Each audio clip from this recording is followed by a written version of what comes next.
كتير مننا بيمر بمشاعر الخذلان، وخليني اقول لكم ان مشاعر الخذلان دي من اقوى المشاعر اللي ممكن ان احنا نمر بيها، اقوى من الخيانة، اقوى من الغدر، اقوى من الفقد.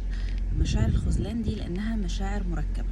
طيب ايه الخطوات؟ 3 خطوات بسرعة تخلينا مش فكرة نتجاوز، بس فكرة نعرف نتعامل معاها. اهم حاجة في المشاعر ان احنا نتعامل معاها، ما نحاولش ان احنا نهرب منها. ايه ال3 حاجات دول؟ اول حاجه بتحصل في الخذلان هي الغضب.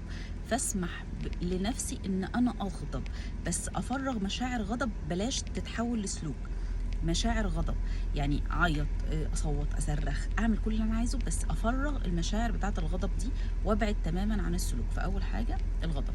تاني حاجه هي مشاعر ان انا الحزن، الزعل، الذكريات الحلوه، المواقف الجميله.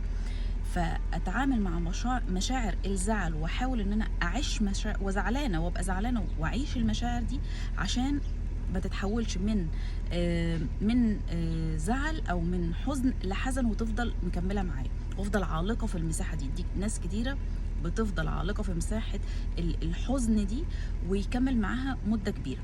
ان انا اتعامل معاها انا زعلت، انا اتضايقت، وعندي حق ان انا اتضايق، وعندي حق ان انا ازعل، في ذكريات، في مواقف، في كلام اتقال، وهكذا. اخر حاجه في الخذلان، وهي فقدان الثقه. برجع تاني اعيد بناء ثقتي بنفسي. اعيد بناء ثقتي بنفسي ازاي؟ ايه مميزاتي؟ ايه الحاجات الكويسه اللي فيا؟ إيه التجربه اللي انا مريت بيها دي؟ ايه الحاجه اللي انا اتعلمتها؟ ايه المهاره الجديده اللي انا هكتسبها؟ ال3 خطوات دول لو اتعاملنا بيهم وادينا مشاعرنا وعبرنا عن مشاعرنا بدون ما نتطرق لسلوك، كده الخذلان هيعدي في ابسط صوره ممكنه. ناخد وقتنا مع المشاعر، ما نستعجلش ان احنا نتخلص من شعور. بالعكس، كل ما هنقعد في الشعور اكتر ونديله مساحته ونعبر عنه، الشعور هيعدي بسلام، وهنعرف نتعافى ونطلع من الخذلان متعافين. صح. انا لايف كوتش شيماء حزة. دي تركية بسيطة كده عن الخذلان. اشوفكم على خير باذن الله.